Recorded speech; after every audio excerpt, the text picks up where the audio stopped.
Whatever you do, don't open the trunk, because today we are talking about Repo Men on the day 136 of the year of vlogging dangerously. That's right, Repo Men, the 1984 classic about car repossession, car theft, radical movements, aliens, and more. This movie is just chock-a-block full of ridiculousness, and it's a hard-to-follow movie. But really, it's all about a bunch of people that are trying to pursue a Chevy Malibu that has been, that's of interest to a ton of different parties for many different reasons, which may or may not have aliens in the trunk. Emilio Estevez is the star of this movie, amongst a cast that is very large. He's the guiding force of the movie, and he plays a young man named Otto, who is he's a young punk who's just been kind of stumbling about in life until he finds himself a gig as a repo man. And things get crazy from there. There's car theft, there's shootouts, there's chases, there's craziness, there's all sorts of good fun. And it's really hard to follow. It is. It's kind of a disjointed. It's not hard to follow, but there's a lot of random and disjointed plots and subplots and madness, and it's definitely a character movie. There's a lot of people that you, if you're of my generation or an older generation, and you watched a lot of movies, you'll recognize these people. Harry Dean Stanton plays a guy named Bud, who's a veteran repo man, an 11-year veteran on there. And Harry Dean Stanton's a guy that's been around since the 50s. He's been making movies, and he's still making movies to this day. And you know him to see him. He's a very weathered, droopy face. He's got a very distinct way of talking. He's been in just about everything. He was in the Avengers movie as a security guard, actually. You got, let's see.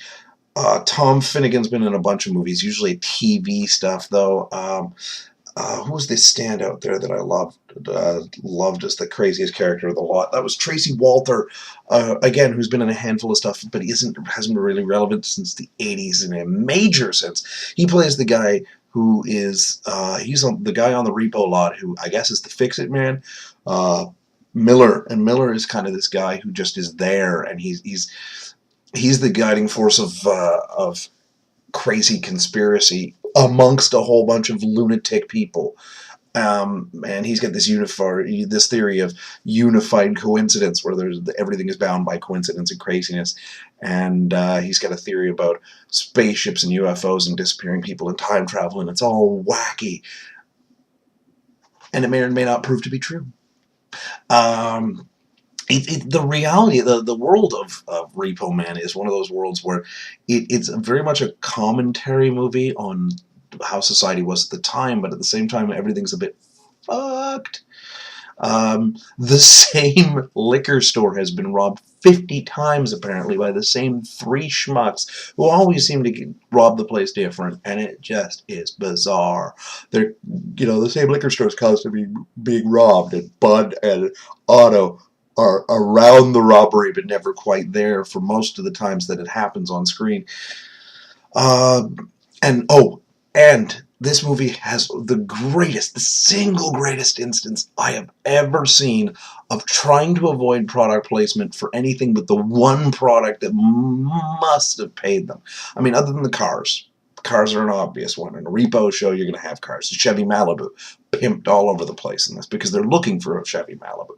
But the one product that is ever placed otherwise is 7-Up, and that's at the very start.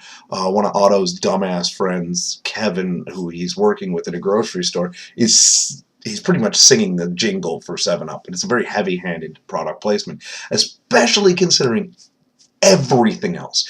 Every single other product comes in a white container, a bag, a can, a box, whatever, with blue, very plain font lettering of what it is in it. I mean, Toasties,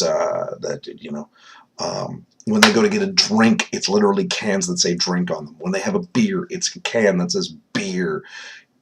I love it. The potato chips, it's a bag of potato chips that says potato chips on it. No product placement whatsoever except the one product they wanted to place. Gotta love it.